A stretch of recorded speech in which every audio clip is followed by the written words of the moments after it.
नागेश्वर धाम की, हनुमान जी महाराज की। आप सौ मीडिया मित्रों स्वागत है। सौराष्ट्र सनातन समिति द्वारा आयोजित राजकोट रेसकोर्स मैदान खाते आगामी 5, 6, 7 जूनना रोज सनातन सेतु हनुमंत कथाનું ભવ્ય અને દિવ્ય આયોજન કરવામાં આવેલ છે। આજે આપ સૌ અહીં જે આયોજનનો આખરી તબક્કો ચાલી રહ્યો છે સમિતિ દ્વારા એનું નિરીક્ષણ પણ કરી શકો છો, જોઈ પણ શકો છો।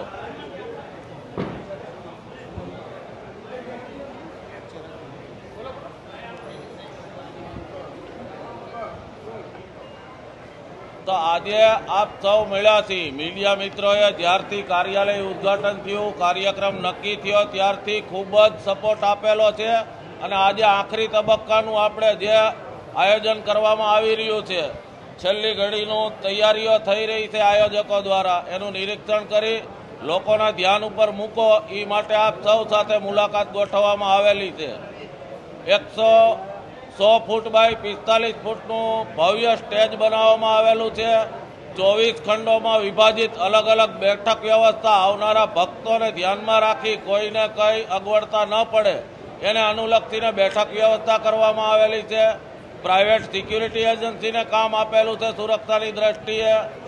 સમિતિના 1000થી વધારે કાર્યકર્તાઓ સ્વયંસેવકો સેવા આપવાના છે અલગ અલગ સમિતિઓમાં સુગમ વ્યવસ્થા જળવાઈ રહે માટે।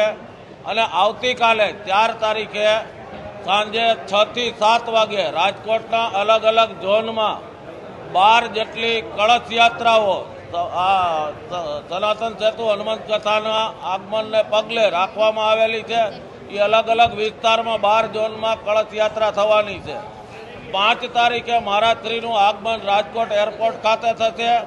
ત્યાંથી બોમ્બે સુપરસીટ કુવાડવા ખાતે સ્વાગતનો કાર્યક્રમ છે। ગ્રીનલેન્ડ ચોકડી ખાતે સ્વાગત થશે। ડીમાર્ટ કુવાડવા રોડ શિવશક્તિ હોટલ પાસે સ્વાગત પોઈન્ટ છે। રણછોડદાસજી આશ્રમવાળા ચોકમાં છે। ડિલક્સ ચોકે સુભાષચંદ્ર નેતાજી બોઝની પ્રતિમાને મહારાજશ્રી દ્વારા ફૂલહાર અર્પણ કરવામાં આવશે। સિવિલ હોસ્પિટલ ચોકે આંબેડકરજીની પ્રતિમાને ફૂલહાર અર્પણ કરી चौधरी हाईस्कूल चौके स्वागत कार्यक्रम है। शारदा बागे श्री वाल्मीकिजी प्रतिमा फूलहार करी बहुमाળી भवन चौके लोखंडी पुरुष सरदार वल्लभभाई पटेल ने फूलहार करी जिला पंचायत चौक स्वागत कार्यक्रम। किसानपरा चौक, अक्षरमार्ग कॉर्नर, कोटेचा चौक અને ત્યાંથી જ્યાં મહારાજશ્રીને ઉતારો આપવામાં આવેલો છે ત્યાં એમનું નિવાસ રહેશે। મહારાજશ્રીના આવાગમન દરેક વખતે ઈવી કારનો જ ઉપયોગ એમના કાફલામાં થવાનો છે એવું સમિતિ દ્વારા આયોજન કરવામાં આવેલું છે।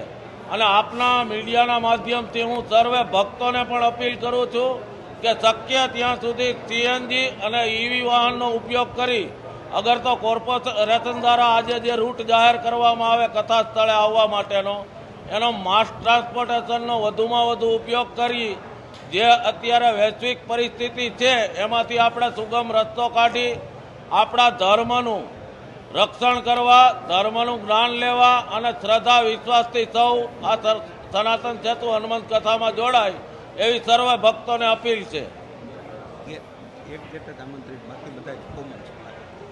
વ્યવસ્થાની દ્રષ્ટિએ ગેટ નંબર 1 ફનવર્લ્ડની બાજુમાં એમની આગળ ગેટ નંબર 2 એ જાહેર જનતા માટે આવવા માટે છે। ત્યાર પછી કમિશનર બંગલાની સામેનો ગેટ નંબર 3 માત્ર યજમાન પરિવાર, પૂજ્ય સાધુ સંતો અને આમંત્રિત મહેમાનોના આવાગમન માટે છે। ગેટ નંબર 4 મહિલા પોલીસ ચોકી પાછળ છે તે પ્રોટોકોલ ગેટ છે જે મહારાજશ્રીનો કાફલો આવાગમન કરશે।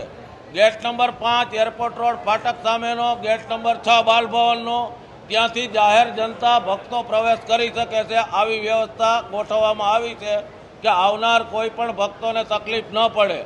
આવનાર ભક્તોના પાર્કિંગ માટે ચૌધરી હાઈસ્કૂલનું કમ્પાઉન્ડ રાખવામાં આવેલ છે। આ બાજુથી આવતા ભક્તો માટે એરપોર્ટ રોડ રિલાયન્સનું ગ્રાઉન્ડ છે એ આપવામાં આવેલ છે।